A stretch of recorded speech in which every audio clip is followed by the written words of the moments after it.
آنکھیں انسانی جسم کا سب سے نازک اور حساس عضو ہیں، جو حواس خمسہ میں سب سے زیادہ نفیس اور پیچیدہ ہونے کے ساتھ ساتھ انسان کے لیے سب سے زیادہ اہم بھی ہیں۔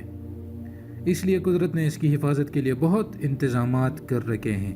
یہ ہڈیوں کے خول کے درمیان ہوتی ہے، جس میں پلکیں ہوتی ہیں، پپوٹے ہوتے ہیں جو دیکھنے کے وقت اور خطرے کے وقت جلدی جلدی کھلنے اور بند ہونے کی صلاحیت رکھتے ہیں۔ آنکھوں میں آنسوؤں کی شکل میں ہمہ وقت ایک نمی موجود رہتی ہے۔ یہ دراصل آنکھوں کی صفائی کا قدرتی اینٹی سیپٹک محلول لیکوڈ لائسوزوم ہوتا ہے، جو آنکھوں کو نم رکھنے کے ساتھ ساتھ بیرونی خرابیوں سے بھی محفوظ رکھتا ہے، جیسے جراثیم، گرد و غبار، آلودگی وغیرہ۔ یہ آنسو ان غدود کے ذریعے پیدا ہوتے ہیں جو آنکھوں کے اوپر ہوتے ہیں۔ آنسو آنکھوں کے ڈھیلوں کی صفائی کرتے رہتے ہیں، پھر یہ آنکھوں کے اندرونی کونے میں موجود ٹیئر ڈکٹ کے ذریعے ناک میں پہنچ جاتے ہیں۔ آنکھوں کو سامنے سے دیکھنے پر سیاہ رنگ کی پتلی دکھائی دیتی ہے۔ یہ گویا آنکھوں کا دروازہ ہے۔ روشنی اس کے ذریعے آنکھوں کے اندر جاتی ہے۔ اس کے بعد چیزیں دکھائی دیتی ہیں۔ پتلیوں کے ارد گرد آئرس ہوتا ہے، جو اپنے آپ کو روشنی کی کمی بیشی کے مطابق میں کرتی ہوئی پتلیوں کو تحریک دیتا رہتا ہے۔ آئرس کے ارد گرد سفید رنگ کے بال سکلیرا ہوتا ہے۔ اگر آپ آنکھوں کا اندرونی معائنہ کریں تو اس میں آپ کو کئی تہیں دکھائی دیں گی۔ اگلے حصے میں ایک شفاف سخت کورنیا ہوتا ہے، جو آنکھوں کی بیرونی لینس کا کام کرتا ہے۔ آنکھوں کے پچھلے حصے پر ریٹنا ہوتا ہے۔ کورنیا کا کام ریٹنا کو مناسب روشنی فوکس کر کے دینا ہوتا ہے۔ اس کے پیچھے آئرس ہوتا ہے اور اس کے فوراً بعد کرسٹلین لینس ہوتا ہے، جو اپنی رنگت یا ساخت فوکس کی مطابقت کے لیے تبدیل کرتا رہتا ہے۔ لینس کے عقب میں ایک شفاف جیلی نما چیز ہوتی ہے جو آنکھوں کے اندرونی حصوں کو بھر دیتی ہے۔ آنکھوں کے عقب میں ایک ہلکی حساس کوٹنگ یا لکیر سی ہوتی ہے جو آنکھوں کا اہم ترین حصہ ریٹنا ہے۔ روشنی پتلیوں کے ذریعے آنکھوں میں داخل ہو کر ریٹنا کے حساس خلیات میں جا کر دو حصوں میں تقسیم ہو جاتی ہیں، جسے راڈز کونز کہتے ہیں۔ یہ ایک ایسی لہر کو تحریک دیتے ہیں جو آپٹک نروز کے ذریعے دماغ میں جا کر دیکھنے کا حکم دیا کرتی ہیں، اور اس آپٹک نروز کے ساتھ ہی بلائنڈ سپاٹ موجود ہوتے ہیں اور اس جگہ کوئی بھی راڈز یا کورنز نہیں بنتے۔ آنکھیں چونکہ حساس ترین انسانی عضو ہیں، اس لیے ان میں پیدا ہونے والی کسی بھی خرابی کی صورت میں فوراً ان کی طرف توجہ دینی چاہیے۔ وہ علامات جو آنکھوں کی کسی خرابی کی طرف اشارہ کرتی ہیں، وہ یا تو خود آنکھوں میں خرابیوں کی ہوتی ہیں یا آنکھوں کے خول میں کسی خرابی کی نشانی ہوتی ہیں۔ بہرحال آنکھوں کے حوالے سے جو بھی خرابیاں ظاہر ہوں، ان پر فوری توجہ دے کر ڈاکٹر سے رجوع کرنی چاہیے۔ آنکھوں کی عمومی انفیکشنز اور ان کے علامات کے حوالے سے ہم بات کرتے ہیں آج۔ پپٹیوں کی سوزش یا جسے بلیفرائٹس کہتے ہیں، آنکھوں کی انفیکشن کی اس قسم میں پپوٹے دکھتے ہیں اور سرخ ہو جاتے ہیں۔ ہلکی خارش اور صبح اٹھنے کے بعد پپوٹوں کا ایک دوسرے سے چپک جانا عمومی علامات ہیں۔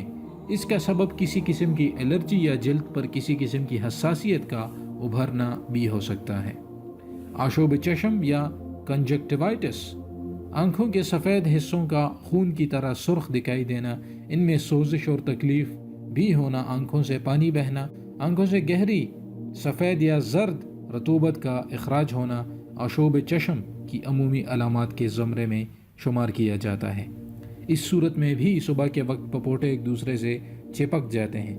اگر یہ علامت صرف ایک آنکھ میں ہے تو اس کا سبب کسی قسم کی بیرونی عنصر ہو سکتا ہے، جیسے گرد و غبار کا کوئی ذرہ آنکھوں میں چلا گیا ہو، اور اگر یہ دونوں آنکھوں میں ہے تو اس کا سبب شدید انفیکشن یا الرجی ہو سکتا ہے۔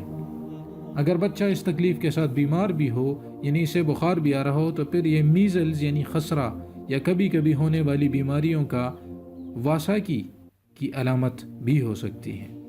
آنکھوں کی پنسی، جسے سٹائس کہتے ہیں، اس قسم کے انفیکشن کو آنکھوں کی پنسی یا سرخ بادہ بھی کہتے ہیں۔ دکھتی ہوئی سرخ سوجی ہوئی ورم زدہ آنکھیں اس انفیکشن کی واضح علامت ہوتی ہیں۔ سوزش کے ساتھ پھنسی کا دہانہ بھی رکھتا ہے۔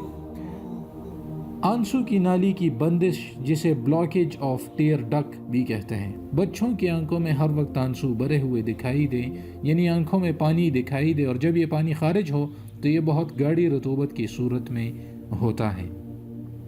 اس کے سبب آنسو کی نالی یعنی ٹیئر ڈک بلاک ہونا ہو سکتا ہے۔ اس کا اثر دونوں آنکھوں پر ہوتا ہے۔ آنکھوں کی براہ راست خرابیاں یا سفید موتیا جسے کیٹریکٹ بھی کہتے ہیں، پتلیوں کے ساتھ ایک واضح طور پر سفید دھبا دکھائی دے، یہ مرض سفید موتیا یا کیٹریکٹ کی علامت ہے اور یہ پیدائشی بھی ہو سکتا ہے۔ بصارت کی کمزوری، بچہ چیزوں کو قریب سے دیکھنے کی کوشش کرے، اس کوشش میں اس کی آنکھوں پر دباؤ کے باعث بھینگا پن بھی پیدا ہو جائے، یہ اس بات کی علامت ہے کہ بچے کی قریب کی نگاہ کمزور ہو چکی ہے۔ بچہ پڑھتے وقت کتاب کو خود سے بہت قریب کر لے، یعنی اپنی آنکھوں کے پاس کر لے یا بلیک بورڈ وغیرہ کے پاس جا کر دیکھنے کی کوشش کرے، بچے کی دور کی نگاہ کمزور ہونے کا امکان ہے۔ یہ خرابی چھوٹے بچوں میں ذرا کم ہوتی ہے لیکن بڑوں میں عام طور پر پائی جاتی ہے۔ اب بات کرتے ہیں بھینگا پن یا سکوینٹ۔ بچے ترچھی انداز سے دیکھا کرتے ہیں، یعنی اس کی نگاہوں کا زاویہ درست نہ ہو تو اسے بھینگا پن کہتے ہیں۔ اس کے علاوہ آنکھوں میں واقع ہونے والی اور بھی خرابیاں یا امراض ہیں جن کا تذکرہ نہیں کرتے آج، لیکن یہاں یہ بات دہرانا ضروری ہے کہ کسی بھی خرابی کی صورت میں آپ اس کا علاج خود سے کرنے کی کوشش نہ کریں بلکہ مستند ڈاکٹر سے رجوع کریں۔ اگر آنکھ کی پنسی کی ہم بات کریں جسے سرخ بادہ، یہ ایک بیکٹیریل انفیکشن کا نام ہے اور اسٹیفائی لوکوسیل نامی بیکٹیریا کی وجہ سے ہوتا ہے جو پپوٹوں پر اس جگہ داخل ہو جاتے ہیں جہاں پلکیں اگتی ہیں، وہاں اس کا اثر ہوتا ہے اور دانے ہو جاتے ہیں۔ یہ عام طور پر اس وقت ہوتا ہے جب کوئی بچہ اپنے گندے ہاتھوں سے اپنی آنکھوں کو رگڑتا ہے۔ عام طور پر یہ آنکھ کی پھنسی انفیکشن کے حامل بیکٹیریا ناک اور گلے وغیرہ کے جلد کے اوپر ہوتے ہیں اور کوئی نقصان نہیں پہنچاتے، لیکن اگر یہ جلد کے اندر داخل ہو جائیں تو پھر ان کی وجہ سے شدید قسم کا انفیکشن ہو جاتا ہے۔ انفیکشن کے نتیجے میں پیپ نکلنے لگتی ہے جس میں زندہ سفید خلیات اور بیکٹیریا کے ساتھ ساتھ خلیات کا مردہ مادہ بھی باہر آتا رہتا ہے۔ یہ سلسلہ اس وقت تک جاری رہتا ہے جب تک آنکھ کی پھنسی ختم نہ ہو جائے یا پھر بڑی ہو کر پھٹ نہ جائے۔ کچھ بچوں کو آنکھ کی پھنسی بار بار نکلتی ہے، اس کا سبب یہ ہوتا ہے کہ وہ یا تو اس کے جرثومے لیے گھومتے ہوں یا پھر ان کا جسم کا مدافعتی نظام آنکھ کی پھنسی کے انفیکشن کے خلاف مدافعت کرنے میں کمزور ہو گیا ہے۔ یہ خطرناک تو نہیں ہے لیکن اس میں تکلیف بہت ہوتی ہے، اور علامات یہ ہیں کہ بچے کی آنکھوں کی پپوٹوں پر سرخی اور سوجن ہو جاتی ہے اور یہی سوجن بڑھنے لگتی ہے اور 2-3 دنوں میں ہلکے پیلے رنگ کے دانے سے بن جاتے ہیں۔ اب سوال یہ ہے کہ اس وقت کرنا کیا چاہیے؟ اگر آنکھ کی پھنسی خود سے ٹھیک نہ ہو رہی ہو تو پھر بہتر ہے کہ ان میں موجود رطوبت یا پیپ نکال دیں۔ آنکھ کی پھنسی کو پھاڑ کر پیپ کبھی نہ نکالیں، بلکہ اس کا طریقہ یہ ہے کہ روئی کا بڑا سا پھایا بنا کر اسے گرم پانی میں ڈبو کر بچے کی آنکھ پر کم از کم 20 منٹ تک رہیں اور اس عمل کو جب تک ضرورت محسوس کریں دہراتے رہیں۔ جب آنکھ کی پھنسی پھٹ جائے تو بہت آہستگی اور نرمی کے ساتھ جراثیم سے پاک یا اینٹیسیپٹک محلول سے جو حساس جلد کے لیے تیار شدہ ہو بھگوتی ہوئی روئی سے گندے مواد اور خون کو صاف کر لیں۔ گندے مواد کو صاف کرنے میں بہت احتیاط کی ضرورت ہے کہ کہیں یہ مواد دوسری آنکھ کی طرف جا کر وہاں بھی انفیکشن نہ پیدا کریں۔ مواد نکالنے کے بعد اس پورے حصے کو پانی سے صاف کر کے ڈاکٹر کی تجویز کردہ اینٹی بایوٹک قطرے یا مرہم استعمال کریں۔ اس کے بعد اپنے ہاتھوں کو بھی یہ خوب اچھی طرح صاف کر لیں۔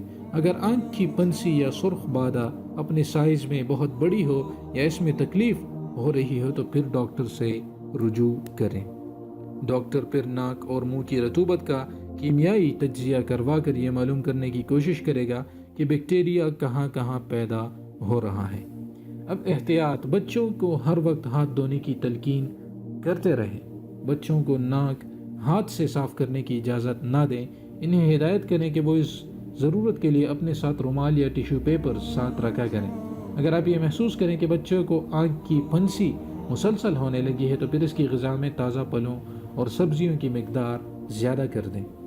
اگر بچے کی آنکھیں دکھنے آ رہی ہوں تو باہر جاتے ہوئے انہیں دھوپ کے چشمے لگانے کی ہدایت کریں۔ مریض بچے ایسے ماحول میں نہ رہیں جہاں دھواں بھرا ہو، دھوئیں سے آنکھ کی پھنسی کی شدت میں اضافہ ہوتا ہے۔ ضمنی دوائیں اور علاج کی اگر ہم بات کریں تو چینی طبی فلسفے کے مطابق آنکھیں جگر کے حساس آلے کی حیثیت رکھتی ہیں، اس لیے جب آنکھوں میں کوئی خرابی ہوتی ہے تو اس نظریے کے تحت جگر کا بھی علاج کیا جاتا ہے۔ قدرتی طریقہ علاج میں غذاؤں پر دھیان دیا جاتا ہے اور مختلف غذاؤں کے ذریعے خرابی دور کرنے کی کوشش کی جاتی ہے۔ ہومیوپیتھی میں اس کے لیے کئی دوائیں موجود ہیں، مثلاً اسٹیفیسیگریا 6C ہر گھنٹے کے بعد مسلسل 10 دنوں تک دینے کی ہدایت کی جاتی ہے، لیکن جب آپ کوئی بھی علاج کرتے ہیں تو پہلے ڈاکٹر سے ضرور مشورہ کر لیں۔ یہ ایز اے جنرل انسٹرکشن اور انفارمیشن میں نے آپ کو بتا دیا۔ امید کرتا ہوں کہ یہ ویڈیو آپ کو پسند آئی ہوگی، اس کو لازمی شیئر کریں تاکہ جن کو آنکھوں کی انفیکشنز ہیں وہ اس کے ڈیٹیلز سے باخبر ہوں اور اس کا علاج کر سکیں۔ چینل کو ضرور سبسکرائب کریں اور ویڈیوز کو لازمی شیئر کریں۔ اجازت چاہتا ہوں، اللہ حافظ۔